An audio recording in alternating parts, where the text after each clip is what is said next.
What's up, fellow monkey wrenchers? I'm your host, Monkey Mike, and today is a lot of frustration. Holy crap. I thought this was going to be back in already. I thought we had a for sure thing happening. We were good to go, but that doesn't seem to be the case. This thing is giving me the absolute most pain in my rear I've ever had. And let me tell you what, I used to fall off my bike a lot. I don't think I fell on my butt. Whole butt. Whatever. Anyways. So, problem is getting it to clear there. And you can see where it keeps coming back and smacking on the tube there for the steering rack. I tried all the different positions possible. The issue with that is that it kept bringing the trans forward. So if you guys remember how the placement worked before, every time that the trans comes forward or that it tilted up or something to that effect, the engine itself was coming forward and we would have that right there, the oil deal. See if you can see it. Make sure you can. Use my fancy flashlight. So that right there was sticking right here, right? And I'm trying to make it to where we could put a full-size regular old radiator in there and just run it like that, because I'd like to make this a running, reliably, daily driving car, not something that's just going to die in a short amount of time. I don't know if the J-Series is actually going to work with a small radiator. I need to make sure that the cooling capacity is going to be efficient, because I live in Arizona and it gets really, really freaking hot here. So a lot of me sitting here staring at this, thinking to myself, wonder. And I was trying really hard not to remove any more off of the plate. And then I sat and I'm looking at this at the bottom and I'm going, there's a big old open gap right here. What am I so concerned about removing a little bit of metal, rounding up the bottom of that, basically making it round this way? Versus, because the tube, it goes like this, right? So we would just contour the plate on the back side right here to match up. And then the Subaru Trans could literally sit where it's always supposed to sit.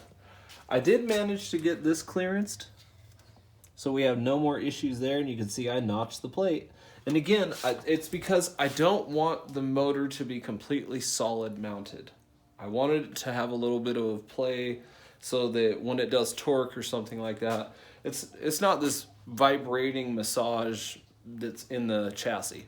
Again, daily driving car.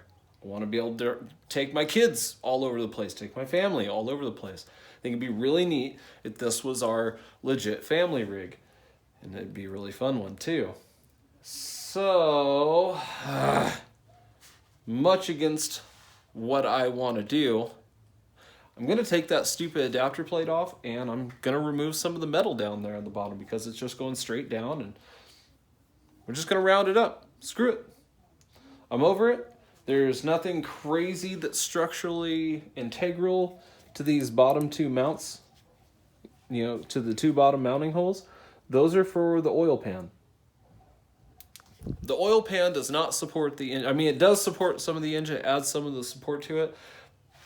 But I believe that was more for the trans side, something to sit on the bottom against. I really don't think that it's super duper crucial, because most of the weight is going to be bared on all these top bolts here, even on the middle there, and down on the sides here where it actually hits the trans. I mean, that's where most of that weight's going to be bearing on the chassis and the transmission.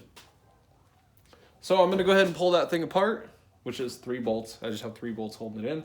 And then we are having a little bit of a fitment issue with the starter. I marked it there so you can see it. Hopefully you can see it. Oh, it's a little bright. Oh, that light's almost too bright. Let's try lower setting. No, it's just gonna flicker. But anyways, right there on the top, you can see where it's just barely touching. Barely. And it is making it kind of a pain. It's pushing this top part out just slightly, and it's part of doing something new, something that isn't working how it normally should have. And I guess, yeah, because it wasn't made to run like this. So I'm going to pull the plate off. Just waiting for my wife to get home so she can, well, actually, she's sick, so I have to watch the kids, take care of her, and do this. Whew, like I said, the house has been kind of rough this winter. We're having a little bit of drama here, and yeah, I'm trying to get through it, I guess. But that's what I'm going to do. I'm going to yank that plate off, and then we're going to get everything all spaced out and fixed up. Yeah. What's up, guys? So I've been working hard trying to get this thing to fit, and the last guys that I saw doing something close to this told me they shaved down the housing. Problem is right here on the housing, it's still hitting on that, and it's pushing the starter down.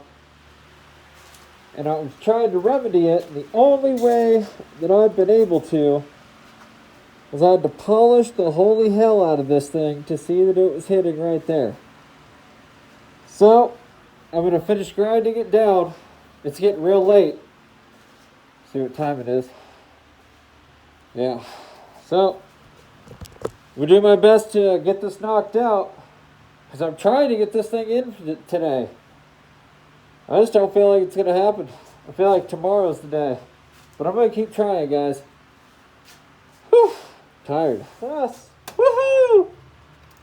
I'm still wearing this because there's an incredible amount of aluminum dust in this room from the amount of sanding, grinding, and grinding that I've been doing tonight.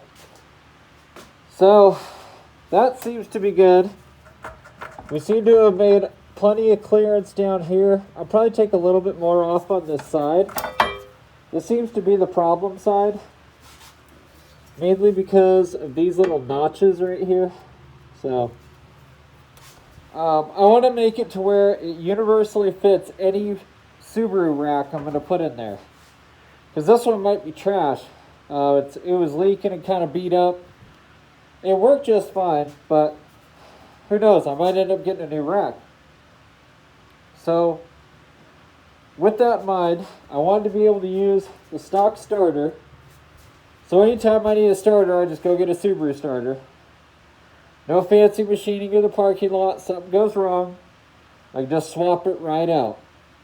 So that was why it was crucial to machine this down, get it nice and polished, and make it so it fit right. So we don't have to do this crap ever again. And as far as the bottom side, I've taken quite a bit off. Probably not enough, which sucks. You can see where it is still smacking. What? Right there. See a tiny little bit. So, like I said, I'll probably take this side down and like round this out. Probably just bring it up to the bolt hole. It doesn't come out the back, and it doesn't go into anything that matters. This is high up enough that it has nothing to do with the rack. I can keep taking this up if I want, so that's what I'm going to do. Well, guys, my face hurts, but we're finally done. This thing just pulls down on my nose, and my nose hurts really bad. But it's so nasty in here, and I don't want to open the garage because it's freezing freaking cold. I'd rather just give time for the dust to settle. So, that is what I'm going to do. But for now, we are done. That's it. Wiggle, wiggle, wiggle. I'm not doing it no more. That's where it's all going to sit. That is finalized. No more materials coming off that or the subframe. From here on out, tomorrow I will bolt the motor in to the transmission, and then subframe spaced out. It's bolted down. Yeah, the only thing that's left to put the motor in. And then I'm going to show you guys how I'm going to mock up the motor mounts. And I don't think the steel plate's open, so I might have to wait till Monday to get something that's going to go from here to here. Because I really would like to do kind of like a cradle. It'd make the subframe stronger, considering I just cut a bunch of crap out of it. It would lock it into the front of the chassis there. And it'd be a fantastic way to just make easy universal motor mounts for the J.